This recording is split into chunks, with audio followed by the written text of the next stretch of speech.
माशाल्लाह dear sister, आज हमारे मुआशरे में इंसानों की ज़रूरत इतनी बढ़ गई है कि इंसान अपने आमदोरफ्त के लिए बेज़ुबान परिंदों को रौंदते हुए आगे बढ़ रहा है। तो आइए आज हम परिंदों की अदालत में इन बेज़ुबान परिंदों की कहानी सुनते हैं।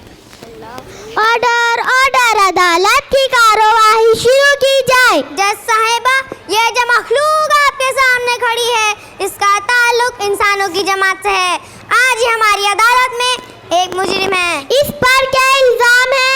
इस पर ये इल्जाम है कि इसने सदियों से परिंदों को कैदी बना के रखा, उन पे तरह तरह के जुल्म सितम ढाए, दरख्तों जंगलों को काट कर उनके घोंसले उजाड़ दिए, उनका शिकार करके उनकी नस्लों को पूरी तरह से तबाह व बर्बाद कर दिया। जज साहिबा, तबाह व बर्बाद कर दिया।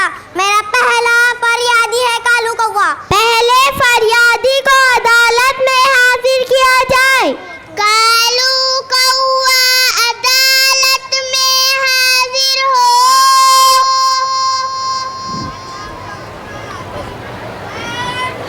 जज साहिबा, मैं अपने दिल पर पंख रख कर ये कसम खाता हूँ कि जो कहूँगा सच कहूँगा, सच के सिवा और कुछ नहीं कहूँगा।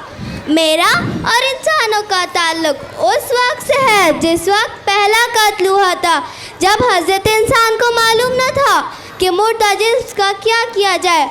तब अल्लाह ने मेरे ज़रिए ये बात सिखाई कि अगर कोई मर जाए तो उसे दफना दीजिए। इन इंसानों ने खूब तरक्की करी, कई कारखाने और मशीनें बनाई, और इन कारखानों से निकलने वाला धुआं हमारी फिज़ा को ख़राब कर रहा है। जज साहिबा, कारखाने नहीं रहेंगे तो हमारा कारोबार कैसा चलेगा?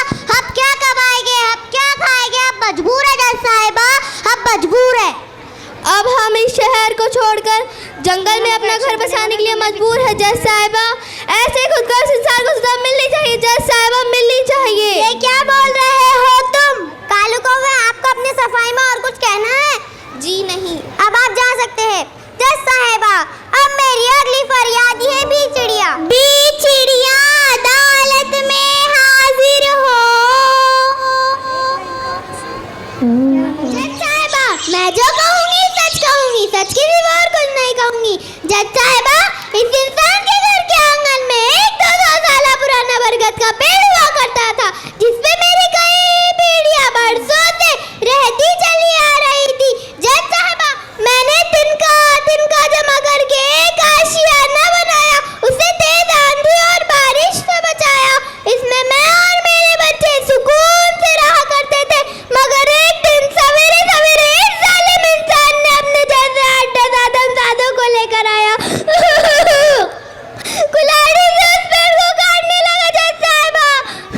जज साहिबा, ये दरख्तों की बात कर रहे हैं। सोचिए जरा, अगर दरख्त को काटेंगे ही नहीं तो ये लकड़ियाँ जिससे इतना बना हुआ सामान मिलता है, ये फर्नीचर, ये कुर्सी, ये टेबल, ये झूले कहाँ से आएंगे? तो फिर आप ही बताइए जज साहिबा। तुम खामोश रहो। बिचड़िया, आप अपनी बात मुकम्मल कीजिए। जज साहिबा, मैं भत्ती की चिल्लाई, मेरे बच्चे। जज साहिबा, मैंने अपने बेपर बच्चों का हवाला दिया, मगर फिर भी ये जालिम ना माना। जज साहिबा, फिर भी ये जालिम ना माना। मेरे क्लाइंट को फंसाया जा रहा है। जज साहिबा, बिचड़िया संभालिए अपने आप को, आप रोइए मत, आपको इंसाफ जरूर मिलेगा। सब्र कीजिए बिचड़िया, सब्र कीजिए। जज साहिबा, आपसे इंसाफ की उम्मीद है, इंसाफ की उम्मीद, इंसाफ इंसाफ इंसाफ। बिचड़िया, आपकी फरियाद जज साहिबा ने सुन ली है, अब आप जा सकती है। जज साहिबा, अब मेरा अगला फरियादी है तोते राजा। तोते राजा, अदालत में हाजिर हो। जज साहिबा, मैं जो कहूँगा सच कहूँगा, सच के सिवा और कुछ नहीं कहूँगा। जज साहिबा, मेरा और इंसानों का कभी जमा ही नहीं। जमा ही का क्या मतलब है? मतलब ये समझ लीजिए कि 36 का आंकड़ा है, इसीलिए मुझे जब भी मौका मिला मैं इनके मिलने थे 9-2-11 हो जाता हूँ, 9-2-11 हो जाता हूँ। इसकी बुराइयों के बारे में मैं क्या बताऊँ? ये तो अदालत है, सच ही बोलना पड़ेगा, सच ही बोलना पड़ेगा। जज साहिब,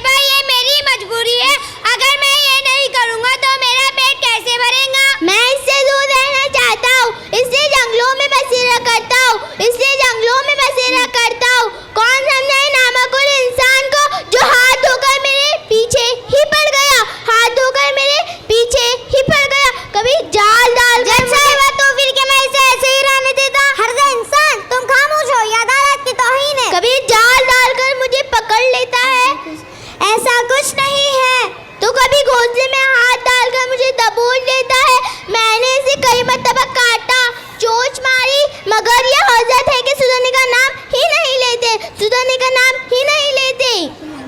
तो राजा आपको और कुछ कहना है? जी नहीं जज साहब। आप जा सकते हैं। जज साहिबा, अब मेरा अगला फरियादी है मियाँ कबूतर। मियाँ कबूतर अदालत में हाजिर हो। जज साहिबा, मैं जो कहूँगी सच के सिवा कुछ नहीं कहूँगा। जज साहब, इन जालिम इंसानों के जिनका मंजर जो मैंने देखा है वो किसी ने नहीं देखा। 26 सितंबर जुम्मा को शहर में फसाद टूट पड़ा। इंसान के खून का प्यासा हो गया। मैं मेरे शहर के ख्वातीम मस्जिद के गुम्बद पर रहता था। कुछ ही दूर एक मंदिर था। मंदिर की छत पर मेरा दोस्त कबूतर रहता था। शाम के वक्त कुछ लोग मस्जिद में घुस आए। मैं उनके नाकाम इरादों को भाप गया और मैंने अपने पंख उड़ने के लिए खोल दिए। उस ही लम्हे में इन जालिम इंसानों ने मस्जिद को शहीद कर डाला। आप इसकी बात तो माने इंसान ने इंसान को और इंसानियत को वाली बना दिया। इसलिए अशरफुल मखलूकात की इज्जत हमारे नजरों में जहर बन गई है। इसलिए इन जालिम इंसानों को कड़ी से कड़ी सजा दी जाए। मियाँ कबूतर, आपको और कुछ कहना है? जी नहीं। अब आप जा सकते हैं। जज साहिबा, अब मेरी आखिरी फरियादी है मैना भी अदालत में हाजिर हो। जज साहिबा, मैं जो कहूँगी सच के सिवा और कुछ नहीं कहूँगी। जज साहिबा, मैंने जो जुल्म और सितम सहे हैं, ऐसा जुल्म सितम कहीं नहीं होगा। जज साहिबा, इन जालिमों ने हमें इनकी तमाम हरकतों से परेशान कर रख दिया। इनकी वजह से हमारा बसेरा और गुजारा बहुत मुश्किल हो गया है। जज साहिबा, मैं आपसे इंसाफ की तलबगार हूँ। आप इंसाफ करें और इन जालिमों को अपनी नानी याद दिला दे। ऐसा इंसाफ हो हमारे साथ कि ये जालिम इंसान हमें तंग करने से पहले 1000 बार सोचे।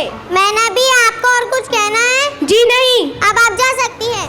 तमाम परिंदों को ये हुक्म दिया जाता है कि अदालत में हाजिर हो। तमाम परिंदे अदालत में हाजिर हो। तो जज साहब, आप ही बताइए, आपने ये अशरफुल मखलूकात इंसान है के बेजुबा परिंदे कम से कम ये अपने मफाद के लिए किसी को नुकसान तो नहीं पहुंचाते?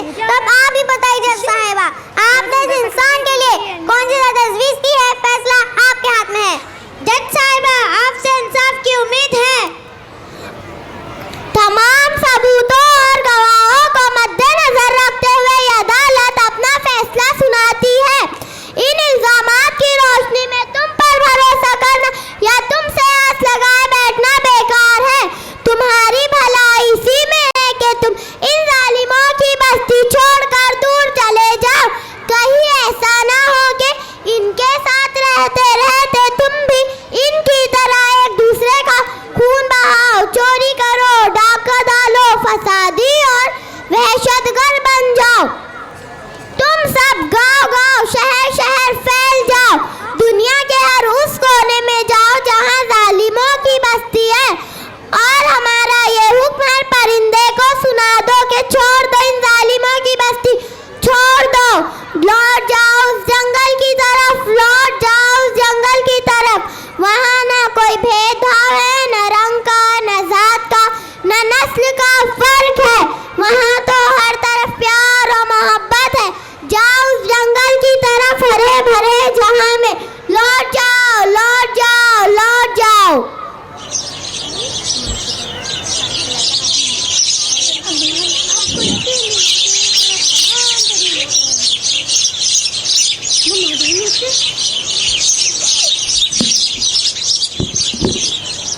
अब हम आपको यकीन दिलाते हैं और आप तमाम परिंदों से वादा करते हैं कि अब तुम पर कोई जुल्म ना होगा और ना ही तुम्हारे घोंसले उजाड़ दिए जाएंगे, बल्कि हम खुद पौधे लगाएंगे। इतना ही नहीं, हम भी तुम्हारी तरह मिलजुल कर रहेंगे। खुदा के लिए हमें छोड़कर मत जाओ, मत जाओ, मत जाओ। उम्मीद है कि आप सबको इस बात का एहसास हो गया होगा कि हमारी वजह से परिंदों को कितनी तकलीफ हो रही है। इससे हमें ये सीख मिलती है कि हमें इस बात का खास ख्याल रखना चाहिए नुकसान ना हो।